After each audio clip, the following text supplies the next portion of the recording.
first and backup. Come up for it.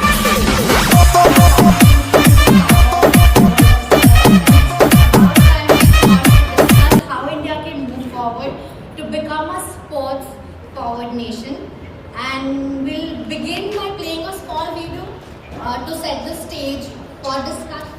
So we do.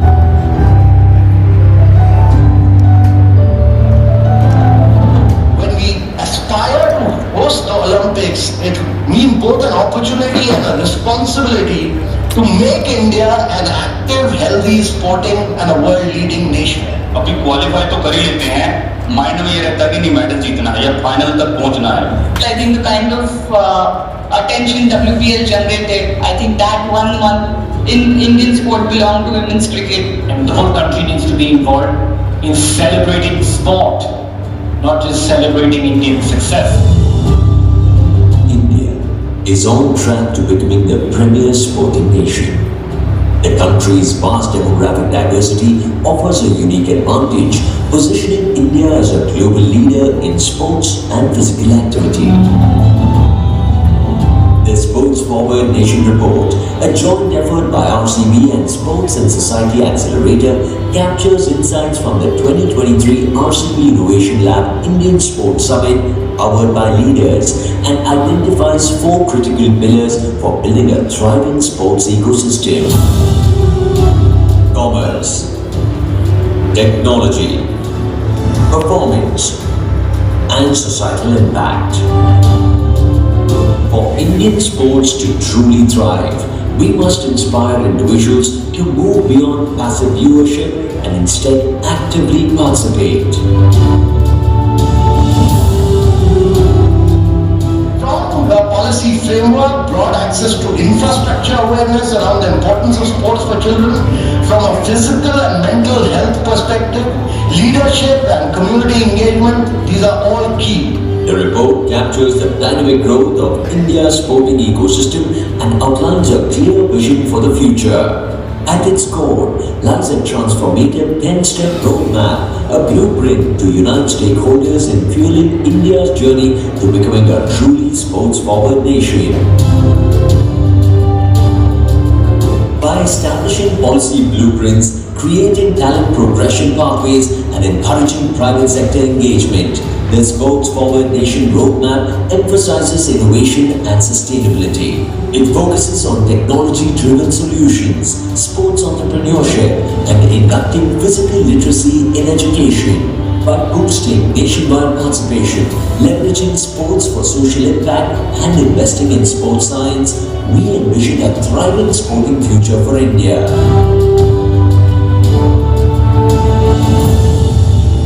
We are excited to bring to you the second edition of the RCB Innovation Lab Indian Sports Summit powered by leaders, which will take place on March 14th and 15th, 2025 at the Padukone Dravid Center for Sports Excellence in Bengaluru. What sport can do for India and what India can do for sport, I think is a really nice framing.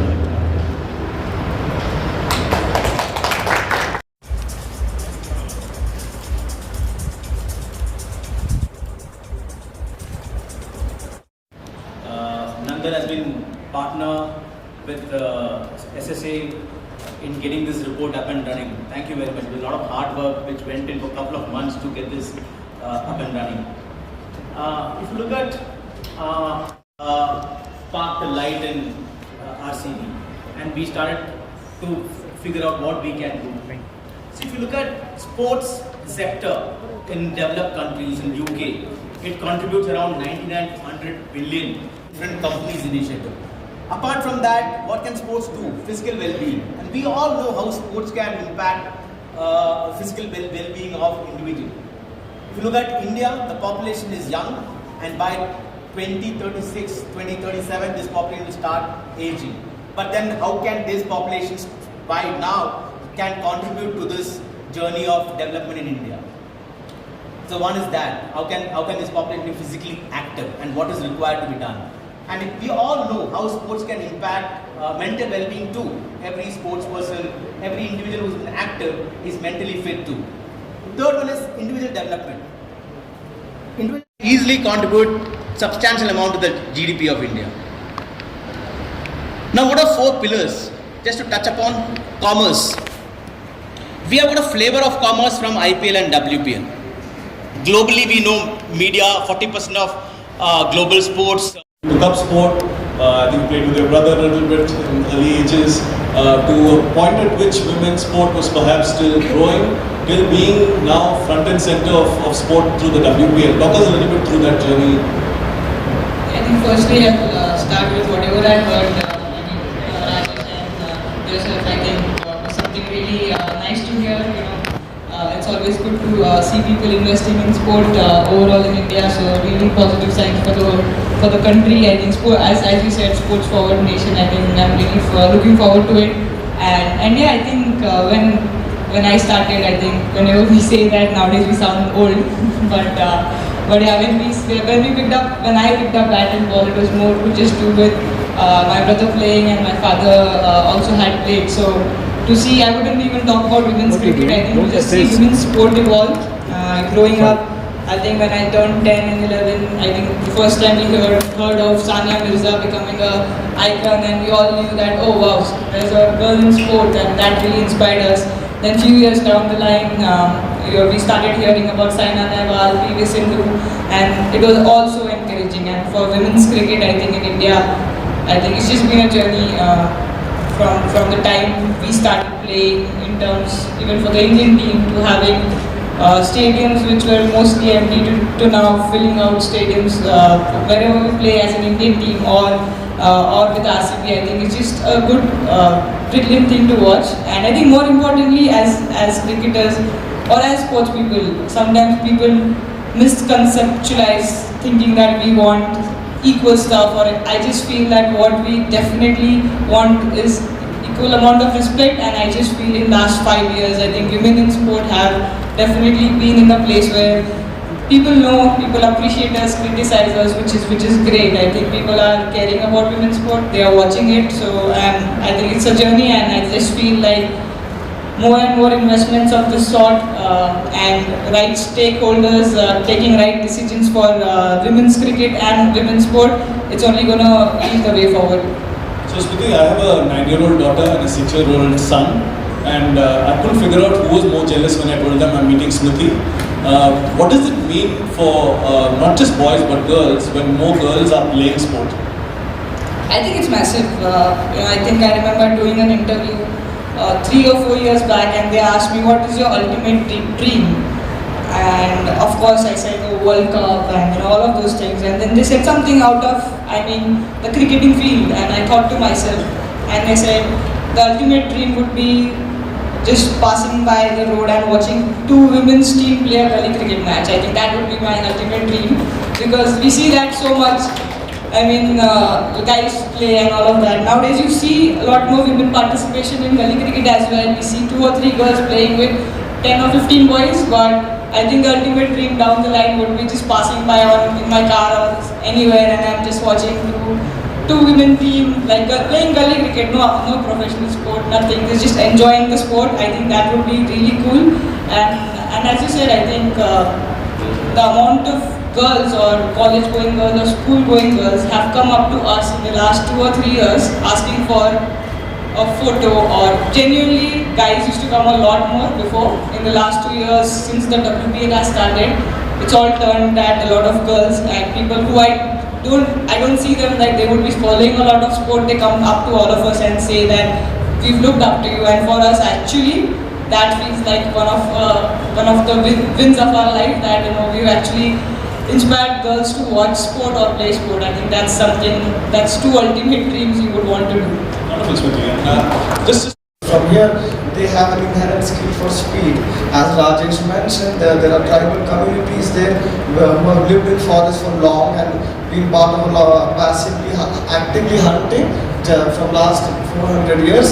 So they've developed those skills for speed, and in the last 8 years we have been able to work closely with the community to build this sprint capital. I think there's still a few more years, I think for one more decade probably, where we can really call it the sprint capital, but we are moving in the right direction. and the partnerships now coming together, especially in the Made of Gold initiative, it really helps accelerate this process to work closely with country, not just achieving the results, outcome of performance, but how do we create that social impact where there is a value for developing the high performance communities. Wonderful, thank you Nitish. And Diti, if you could tell us a little bit more about the Made of Gold program as an example of the many different ways in which corporate India is actually playing a role in sport.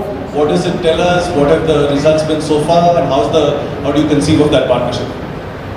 Thanks Nandan, and congratulations Rajesh, Divya. We've been talking about CSR and corporate India and how has Indian sport really moved and how the needle has changed. I think what's really interesting in the last 3 or even 4 Olympic cycles, we've seen a lot of funding that's come into an individual athlete, and most of the funding comes to 30, 40, 50 athletes, and corporate India has played a big role in that.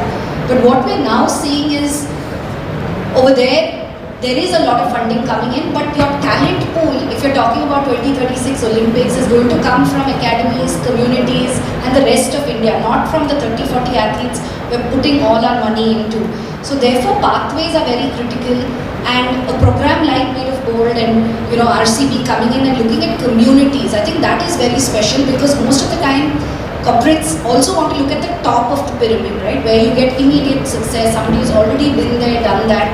I think more of corporate India coming into communities, coming into states, we'll see the funnel growing, because the ladder is broken at multiple places. When you talk about any sport, when you look at badminton or even when you look at cricket, today women's cricket has a beautiful pathway. 5 years back, the girls had to really struggle to make it into the Indian women's cricket team, when Smriti made it. But I think putting in those pathways, putting in the talent, corporate India plays a really big role. And there are incredible projects like Bridges of Sport across the country, different communities. India is so diverse, every 60 kilometers we have different food, different places. There's so much of talent everywhere. So I'm sure we can broad base this, we can see a lot more Indians qualifying, doing better, and at the end of the day, having healthy citizens and good role models for this country. Smriti just spoke about, when she was a young girl, seeing somebody else do it, and I think for us as Indians, we build that capacity to say we can also do it. If they have done it, I can also do it. So I think sport plays such a big role on all these